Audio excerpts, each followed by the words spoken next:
Hello, friends, and welcome to another episode. This time we're talking about Workshop 20. I think that's the first 20 I'm doing commentary on. And it's one of the easier 20s for sure, but also it's a dungeon that I'm kind of scared of for some reason. It's just very easy to die, and there's some tech that you kind of have to do in order to make it easier for yourself. And I really hate the third boss, this whole dodging of the gears thing and just not dying there. It's a boss that makes me panic for some reason. I don't know. Well, let's jump right in.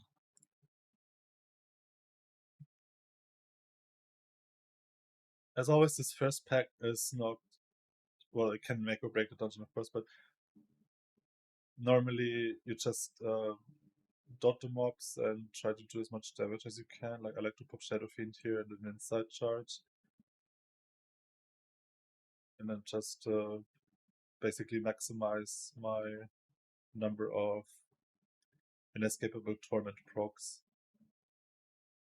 That's basically how you do damage. You could spam Holy Nova here. I've seen that people do.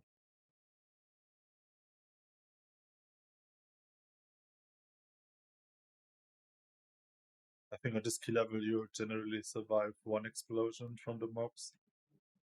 2 is a bit spicy, but we are doing a good job at. Oh yeah, and take care of these gears flying around the room.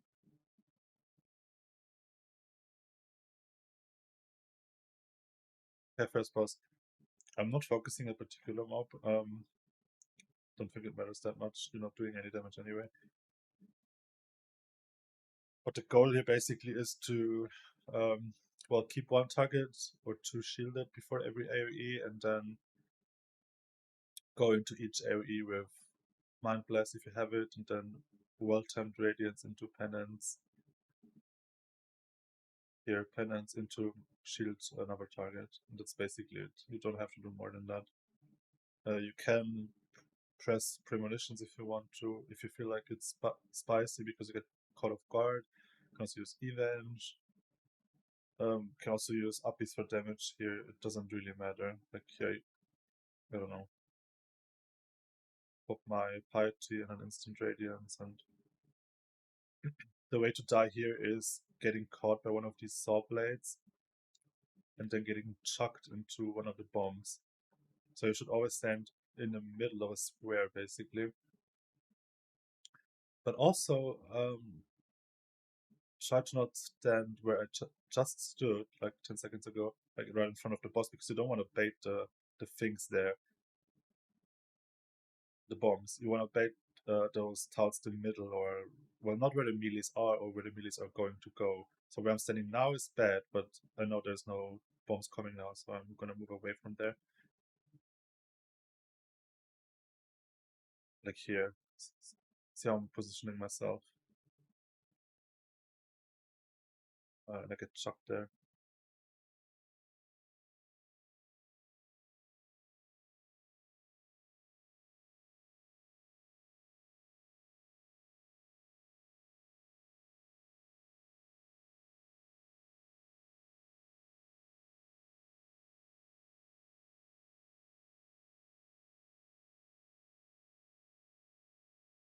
I mean, really not a difficult boss, just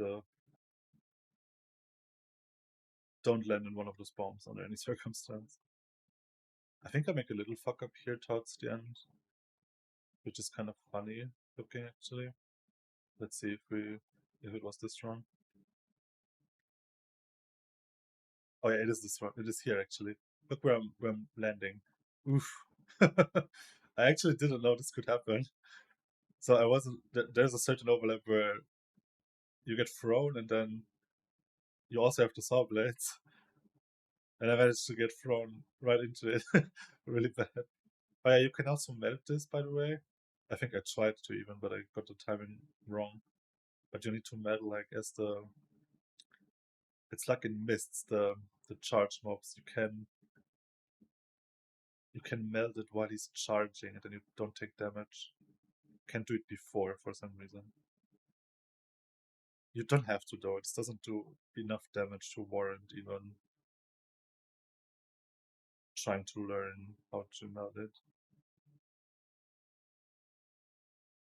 Like I try to shield people, and towards the end it starts overlapping with the AoE, so people might want to use a Death CD here or a well-timed shield.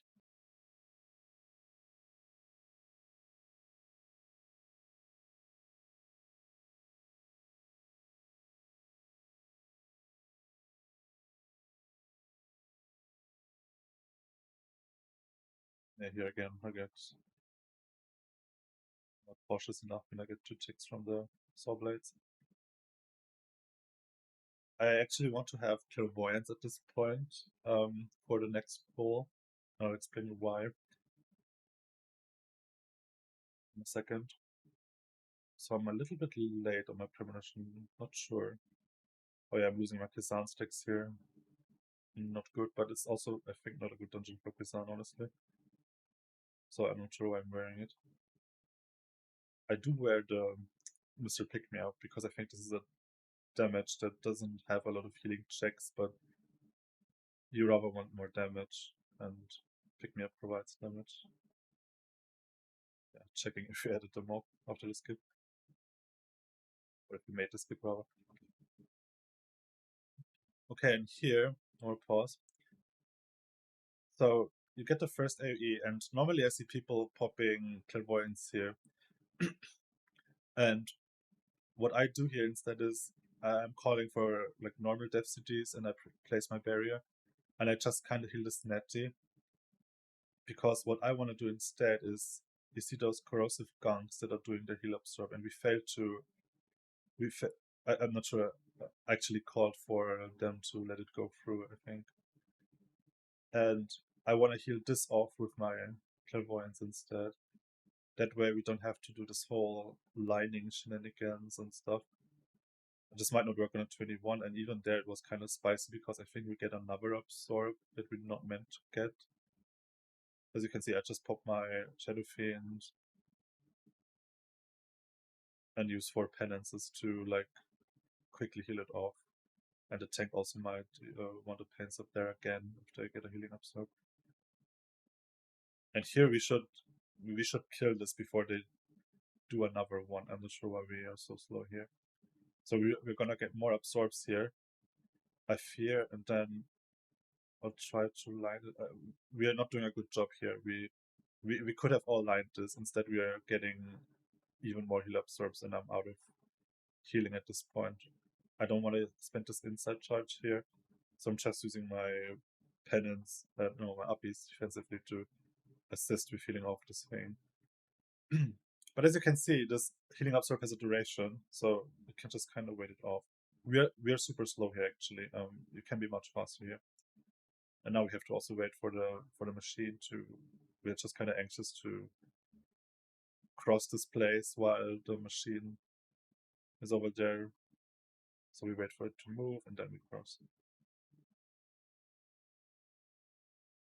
Now, before the fix, there was a way where you could pull all these dogs, and by rooting one, you could prevent basically a whole set of dogs, like 4 or 5, from jumping at all. And this made the pull really easy and saved a lot of time. You cannot do this anymore, so you have to kind of play it the legal way again, which is where you pull 4 or 5 dogs and then pull the rest of the dogs after the boss. And you want to go into this pull with insight always. I mean, technically you can also do clairvoyance, but I like to use clairvoyance for the pull before that. And the reason is you're actually using insight to dispel here. See, I pop insight and then purposefully not dispelling the DK or doing it last second rather, because DK is very tanky and dots also last not as long on them. And if you get another jump, I can just Master Spell. So this pull is already solved basically. I'm waiting for some debuffs and just Master Spell. And we shouldn't get any more debuffs now, and if we do, it's like only 1 or 2, and that I can generally heal. And I think we will get 1 or 2. Okay, here, I'll dispel the mage. And now I have 1 on my druid and 1 on myself, and I'm not sure who to dispel here, so a little bit spicy situation. I could have also popped Evenge here, or just piled to Evenge for more safety. Dispose here. Very dangerous on a 20 because people just need a tiny bit of Absorb to lift this AoE here. Mage generally doesn't need anything. They always have like their own shield or blink shield and stuff like that.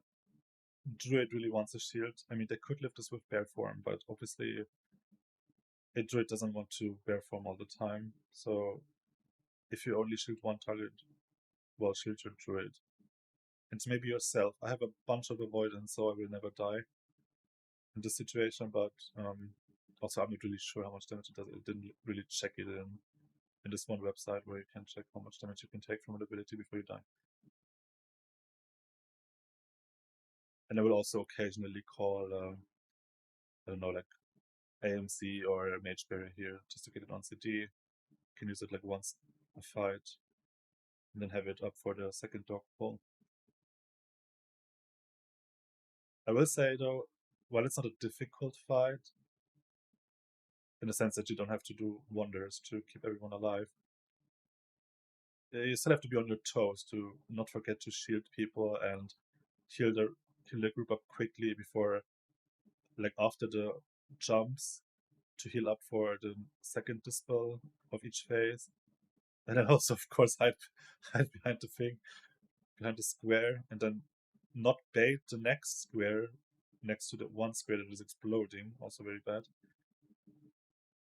And what also can go wrong is you can reset the boss if you are too far outside of the arena. Oh yeah, and if the circle touches the new square, it will also go red and explode. So that's basically a wipe. So don't do that as well. The DH calls for paints up here, which is weird. He's doing it for damage. I think you can also paints up a mage there. If they have CDs up, I think they live it with paints up in Ice Cold or something. We'll probably see that in TGP this week.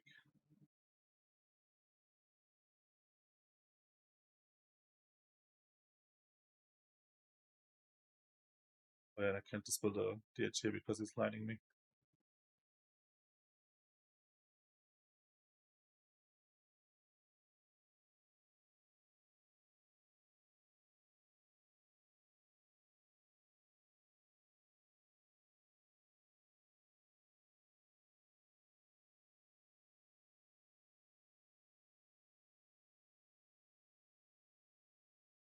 I have put in there for some reason. I think I would have survived without it, but it's just a little bit slow with healing up.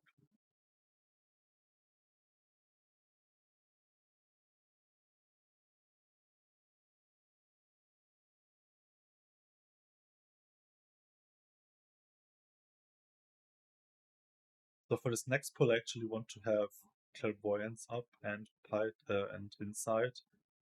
And I'm actually too slow on rotating my... Oh yeah, and I'll go back on that. Okay, what happened here is apparently this druid would have survived with Lenience on. And as you can see, the torment runs out last second. And I have one shield stored up here. And I'm pretty sure I would have survived, but I just, in the moment, I shield myself. I'm not even pressing Fate, it's really bad actually. Or, oh, I do actually, okay. I think I would have survived this with just Fate. And I had Flash Shield Dog too. I would have definitely survived, but I just shielded myself instead of the Druid. And the Druid loses Lenience. And I think he gets killed by a 4k over, like literally 4,000. And not good in this dungeon because, well, at least we didn't really lose damage, but we lost 15 seconds. And next mistake here is I'm supposed to have Clairvoyance here, which is actually really bad to not have at this point. So I'm already pressing my piety, hoping that I get it back up. And we're thankfully not losing anybody here, but I'm like, oof. I'm basically trying to heal one set of jumps netty. No clue why I didn't use Shadow Fiend though. Okay, I use it here now. And for the next one, I will have Master Spell. Only hitting 2, but I kind of had to. Thankfully, he gets 2 before dropping low, so get a very efficient Dispel here. And now is when I get Clairvoyance up, which I wanted to have before. And I just use it just for the double Dispel here. Didn't have to, but good thing though is I'm on the right rotation again. I want to have insight for the next pull. But in general, like either under or overuse your premonitions on the boss before, so you land on Clairvoyance and insight for this next pull, because you saw it was needlessly difficult. I could have just popped both my Clairvoyance and insight there to have 7 dispels basically and make this a lot easier. And yeah, thankfully no one died, but if someone died, we actually would have depleted the key. So kind of scary to think about.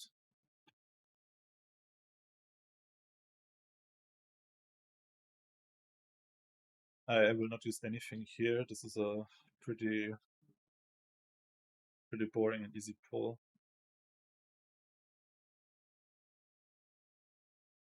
Basically just shielding people that might get hit by the...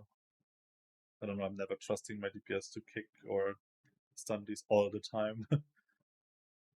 So I'm just generally always playing like someone is getting hit by an ability that has to be kicked. In case a kick inevitably goes through, well, they have a shield and don't die. And I think that is the correct way to play. It's just it technically loses you damage because, well, you could just shield the tank for reflecting shield value. Or just press more smites, of course, but it's just safer that way. Okay, so these mobs all cast a dot on people, and then one of them does an AoE after. So I pop my insight here to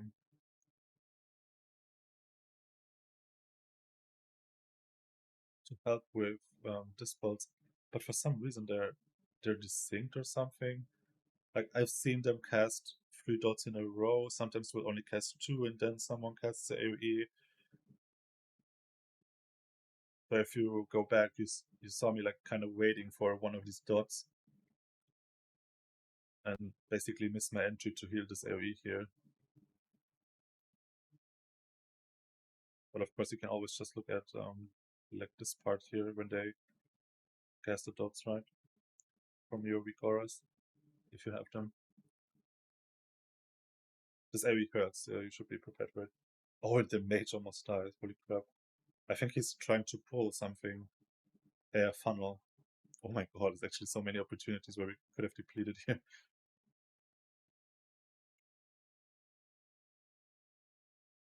This mob also not difficult. It does do a lot of damage, so you just kind of have to press your normal healing rotation.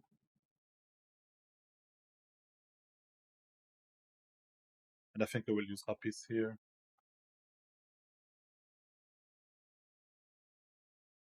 Just for some damage and healing, of course. Because I don't like using uppies on the next boss, so...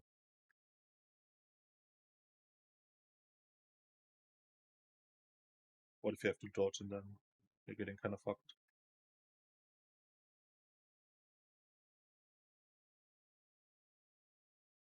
Yeah, use it here.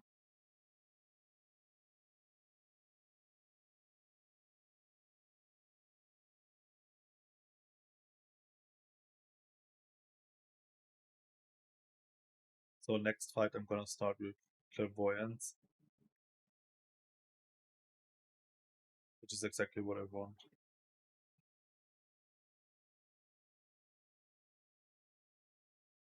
And I'll just pop my event here, because why not?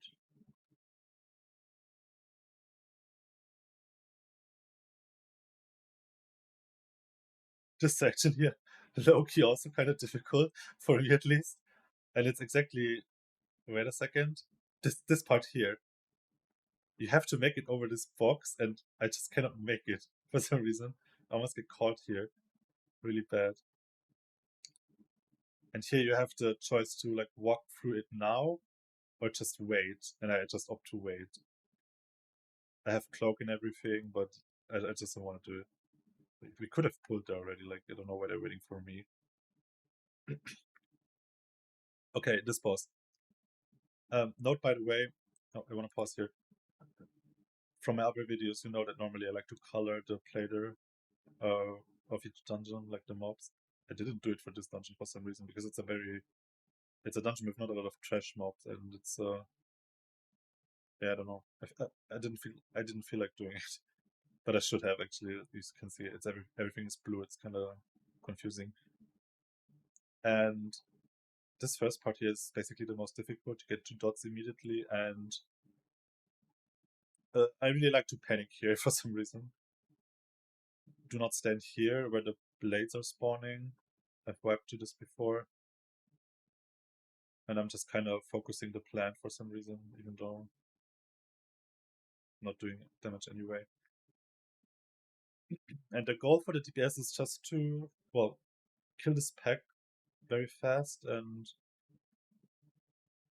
not die in the process. And then when they're dead, you have 1 mob left, which is the boss, and of course the 1 mob that we sheeped at the beginning, the defender, which we will use for the shield afterwards. There was a meta in the beginning of the season where you did MC this mob into the boss fight and then just drop the shield here. And when you have the shield in the room, well, it works on every target, right? So you have to drag the boss out of it if it ever goes there. But the shield also allows you to take no damage from the blades. It still does do damage, but it scales weirdly. I think it does even more DR on the blades, like, because I often took like really, really low damage from them when you get hit inside the shield from that 1 mob, from the defender. But then you also have to like deal with MCing the mob while you have to dodge, which can be very dangerous. And if that mob hits you, it doesn't one-shot you actually, it will 2-shot you though. And so what we're doing here is just rooting them up outside or sheeping. And we just dodge like normal people. Allegedly they nerfed this boss fight. Not sure. Here I get hit actually. Very bad.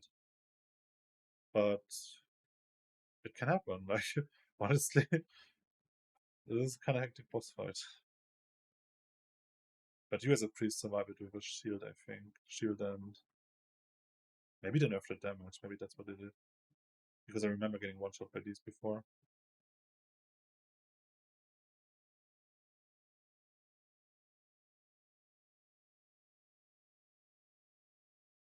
But yeah, I think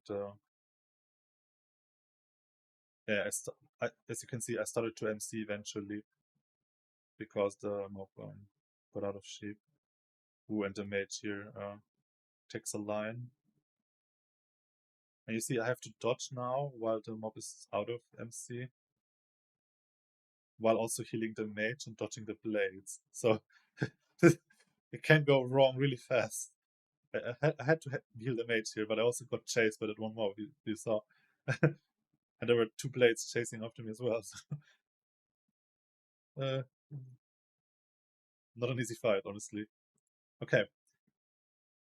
Actually, I'm going back 10 seconds because I want you to see how we prepare this mob. So luckily, as you can see in the top left, the mob casts his shield already, and he's going to cast one again in 5 seconds, which is actually the perfect timing. So I want to MC this mob before he casts it again. If he casts the shield now, that would be terrible. So what I want to do here is MC before he casts the shield, and then I want for my team to wait a bit until I get the mob to, I mean, I could grip it or speed it up with a shield or anything.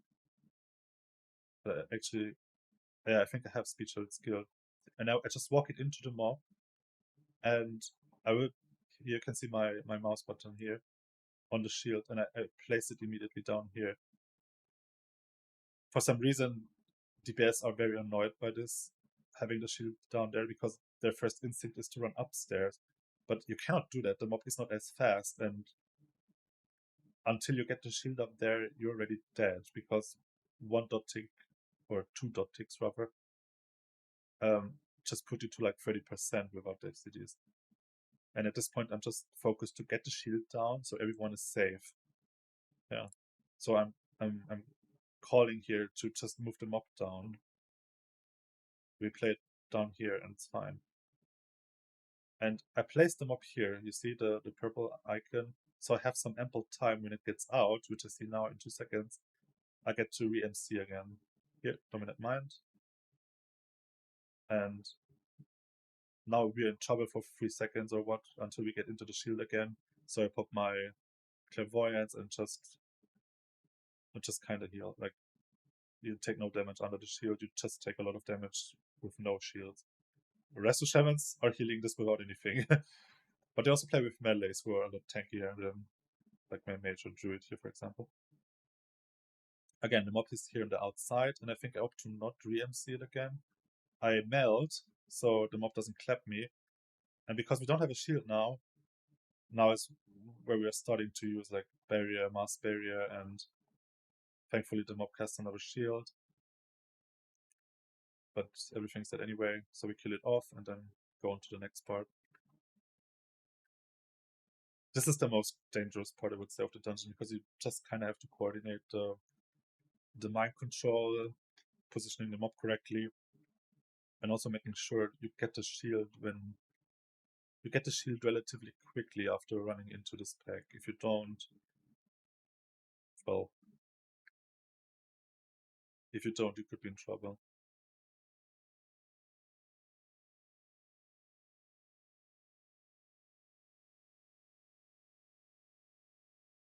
It's only one pack left, and then we skip the next thing. We're actually very good in time.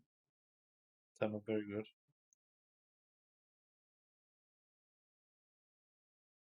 And this is kind of a repeat from the one pack before the third boss. Just that you also have shields now. And the only thing that can happen here is that you don't have a shield while the AoE is going on, which generally only happens at the end. Yeah, and for that you just, well, press your healing CDs or death CDs.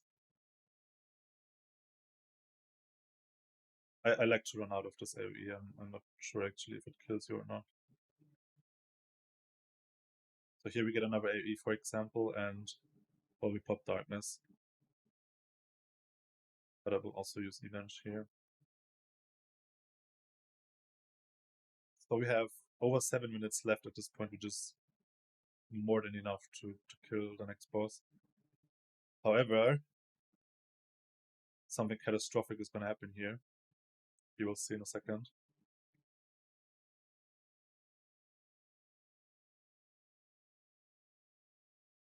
What happens exactly? Oh, I get stuck here. I think he needs to die because, yeah, you see, he got the dot. I think we just were a little bit too slow. Maybe it was even my fault because I got stuck there, and I'm not sure what happens actually. He's too close as he gets the dot. He could melt with the dot like inside, but he's still stuck here, so he cannot melt, and I cannot dispel him because he's in combat. If I dispel him now, actually I could have dispelled him and melted myself. I guess that's what I could have done. But everyone else was also here, and I don't know. Ooh, and then we get the AoE even. Like, oh, I have to pop my health pot here because I wasn't prepared for the AoE. Thankfully, everyone else was. And I have to rest here, and we lose like a minute here almost. So now we only have 6.5 minutes left, which, spoiler alert, is also enough to kill the boss, but is making it unnecessarily close. I don't know, this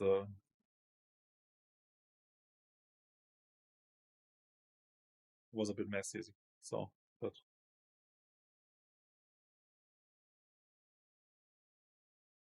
so I'm just using uppies for damage here. I'm not sure why I'm doing it during Shadow Fiend. Probably lost like 1 or 2 inescapable torment procs from it, but everything I want to do here is just to maximize my damage. Like honestly, there's not a lot of there's nothing going on in this first part of the fight, so I'm really just trying to maximize my damage and nothing else. Shield the people, of course, so they don't get one shot by the beam. Not die myself, of course. Yeah, and that's it. Maximizing damage, I feel like, is mostly achieved by lining your Shadow Fiend with either Clairvoyance or Insight, so you get to penance a bunch, and then get a lot of inescapable torment procs every time you press penance or Shadow of Death. So I will use my Shadow Fiend here with Clairvoyance. That's coming up in 10 seconds.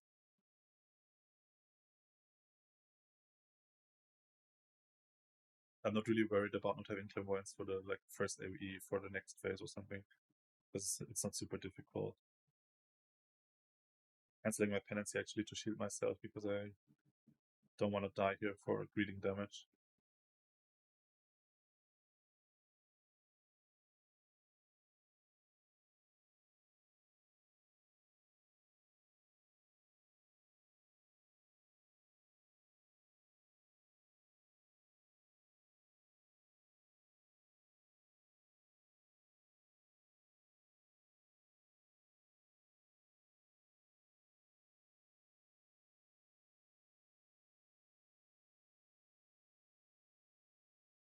Just a very boring first phase.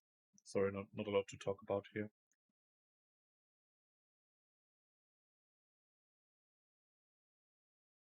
I have Shadow Fiend coming up with Insight here. I'm actually not sure if I use it for damage,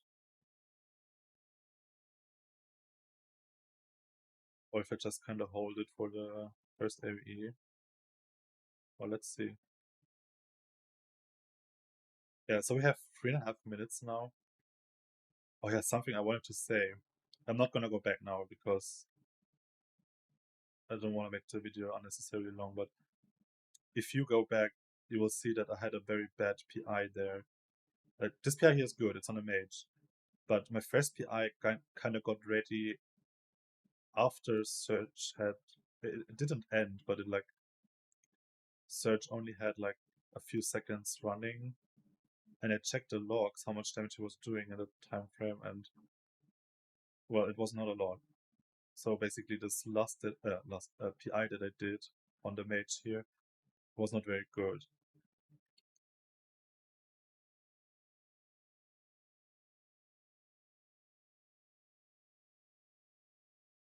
Okay, pop Berry here, Piety, and didn't even have to pop Event.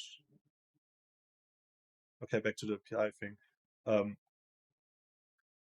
So something that I need to work on, and I don't think it's very intuitive, especially if you play healer, is who the best target to PI is. And in general, it's, well, during pulls where you have to kill one certain target, it's the mage in their CDs. And if it's an AoE pull, the DK. But it also can be like a pull where DK is maybe not really capable of doing damage because maybe there's a lot of range mobs or something.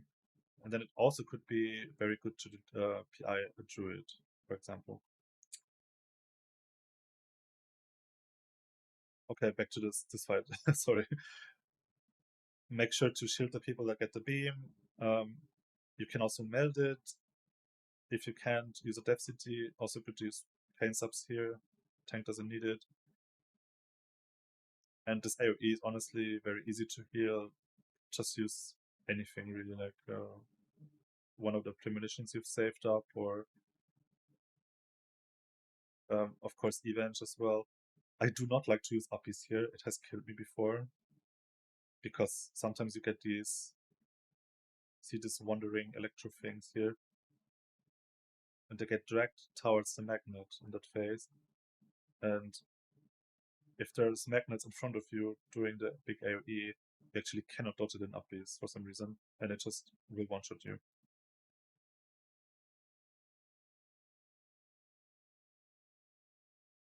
So we get the pull coming up, and I get a really nice Shadow Fiend into Clairvoyance, into Shadow Bird Death Spam even, so I'm doing a lot of damage here. And I think my last PI went on... oh yeah, my last PI went on the Druid, because he said, well, we're not getting another.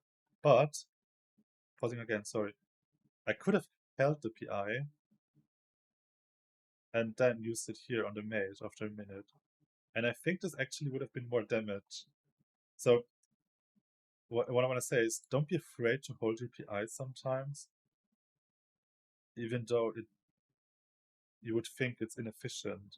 And it sort of is, but mage just does a lot more single target damage with the PI than anybody else. So you will see in Chinese logs that sometimes they will just hold it for a minute, so it lines up with mage CDs again. And thankfully we timed this key here. Really glad we did. It's a very tight key for some reason. I mean, it would not have been for the if it was for the failed skip, right? So we would have had a bit under a minute left, maybe. But still, like, this is only 2 deaths. I've actually seen a very nice run from a melee comp with a shaman healer that almost had 3 minutes left, which I found insane. Like 3 minutes on this dungeon and not 20 is a very good timer. Insanely good, actually. Don't know how they did it, but melees in this melee comp with a shaman also do a lot more damage because of the mastery buff and stuff. This comp here in general, like this flavor of the month comp, is not really a max DPS comp, in my opinion. Of course, you see the Chinese rankings, they're all playing with this comp, and they all do the highest keys. But optimizing damage in this comp is a little bit harder than with the rest of Shaman melee comp, I think, because those comps have damage all the time, basically, while our comp here is very dependent on CDs. And I'm gonna be real, I'm not the best at this is something I have to work on, like, actually. Like, pressing my PIs on the correct target. Like, I'm not good at this. And it's not because I don't see who's pressing CDs, but it's mostly just not knowing if it's better to hold or if it's better to press on CD. But the more I look at it, especially this dungeon here, it would have been better to just PI the mage on his next set of cooldowns instead of using it on CD and stuff like that. So this is definitely something that you can look at in logs to see, well, how much damage did someone do during your PI? And if they did little damage, that's maybe a sign for you to use the PI on another target next time. Okay, well, that's it for this dungeon. Sadly, we haven't timed anything else yet. Next key we're probably gonna time is like Theater of Pain or Rookery or something. Rookery also very tight key, but we have gotten to the end boss without dying much, so I feel like this is not a hard key for us. It's just hard to time. Having the damage is hard. Like the end boss is hard. And well, when I have another dungeon to do commentary on, I will let you know. Bye bye.